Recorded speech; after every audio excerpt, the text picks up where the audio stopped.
Hey guys, it's AngeloBangelo from GameLeap.com, and welcome to my guide on supporting without taking any experience from any of your cores. This is a game that I played recently as Oracle, and I did fairly well. I took very little experience, I took very little gold, and I was still able to support fairly well. So I figured this would be a good replay to do for this guide, as people were asking for something similar on GameLeap.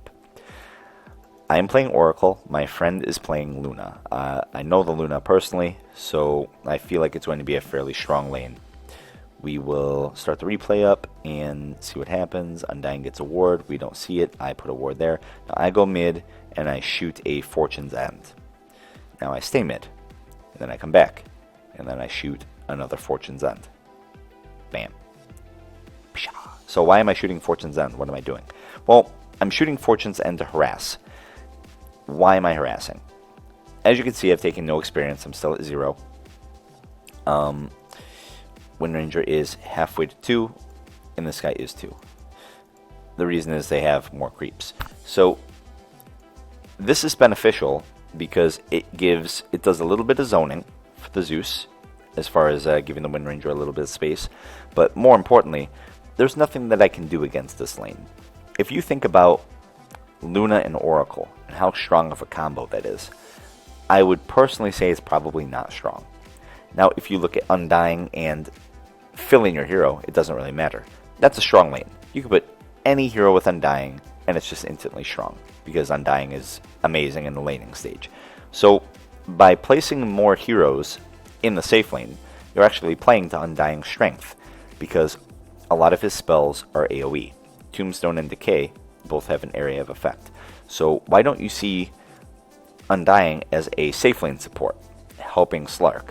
Why don't you see Undying middle against the Wind Ranger?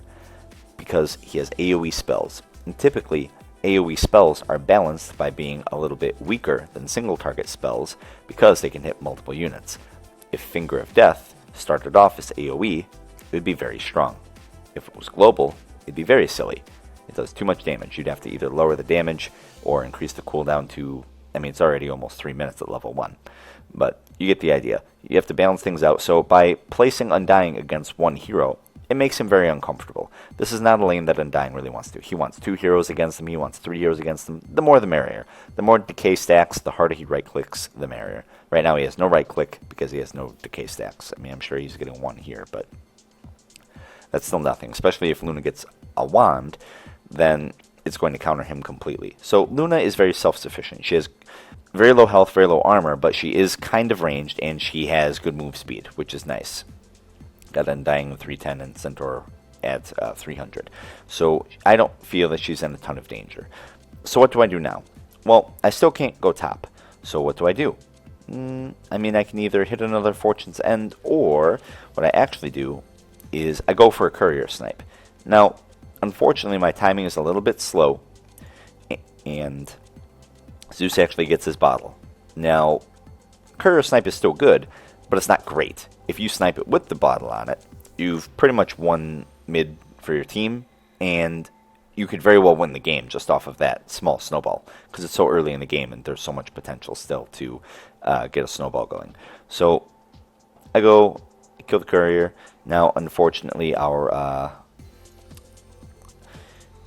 Disruptor dies. Slark tries to get out, but he Fairy Fires, and then he uses a Salve. I paused because I thought the Disruptor was lagging. He wasn't. He was just feeding. I didn't know that yet. So got the stun, the pounce, and another Dead Wraith King. So our trade was Courier for 2 off lanes. Not a great trade for us, but it is what it is. That's just the one that we're stuck with. So we've got Mr. Disruptor right here. I don't know why he would have TP'd there, but it is what it is. So what am I doing now? I'm stacking. Oh, guess what? You don't get to stack. Okay, this stack is very important, and this pull, because it's going to open up some lane equilibrium opportunities for us so that maybe we can get a kill. So what do? I have to buy some sentries, and unfortunately, I'm dirt poor, but such is life as the 5th position support. So right now my objective is I'm going to try to get a pull on the hard camp, get some experience, maybe hit my 2, and then maybe we can fight. with my 2. We'll see. So got the small camp, and then I get the large one as well. I have to use my Q. Now, the Undying is zoning me out with Decay. He was talking trash in the lobby, so I tell him to calm down. I have my Sentry now. Here's a great way to get experience. Dewarding is fantastic. You can see I just went from level 1 to level 2. I got about half a bar of EXP. If you look at the EXP per minute, I am now on track with catching up with Disruptor.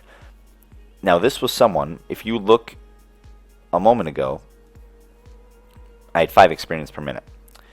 That's not a lot. If you're new to Dota, that is not a lot of experience per minute. You want to be a little bit higher. Even after the hard camp, I'm only at 36. So I get the sentries, head over to the thing, go from 33 to 63. So extra 30 experience per minute. So eating the ward, a big deal. Or at least killing the ward, very big deal. Right now, let's talk about what I'm going to do next and take no experience from our carry. She's against the dual lane still, which is fine. She's holding her own. She still has a lot of regen. She's doing great. She has a level advantage on both of these guys because she's solo, which means that she's going to hit her power spike earlier. When does Centaur really take off? Really 6, even at 7 if he maxes double edge, it's still very strong. Undying kind of hits his at 6, I'd say. I mean, he gets a couple, I guess, but 6 is a big one. Depending on your build, 9 or 10 could be one when you get a max decay as well, because the cooldown is so low. Luna really hits one at 6, so she's going to hit her 6 when they're going to be 4 or 5. So depending on where they rotate. So that's going to be our next kill opportunity. For now, what can I do in this lane?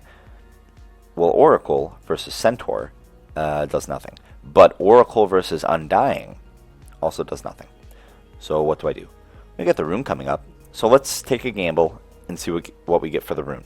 If it's a bounty, I can take it, and I'll be maybe halfway to 3, maybe a little less, maybe 1/3 of the way to 3. If it's something good that Wind Ranger can use, we can get a gank off of that. So Wind Ranger kills Zeus, fantastic, with the help of a good friend Disruptor. So now she has haste, she's going to bottle up, and we're going to try to get a kill. Now, who do we kill? Well, I've still got a solid 57 experience per minute, so looking fantastic there. Right now, I think the target is going to be Undying, just because he's closer to 4. If you can kill a hero right after they level, it's very nice because you get the bonus experience, killing a level 4 versus level 3. Obviously, the game doesn't care if you just hit level 3 or you're at the very tip top of level 3.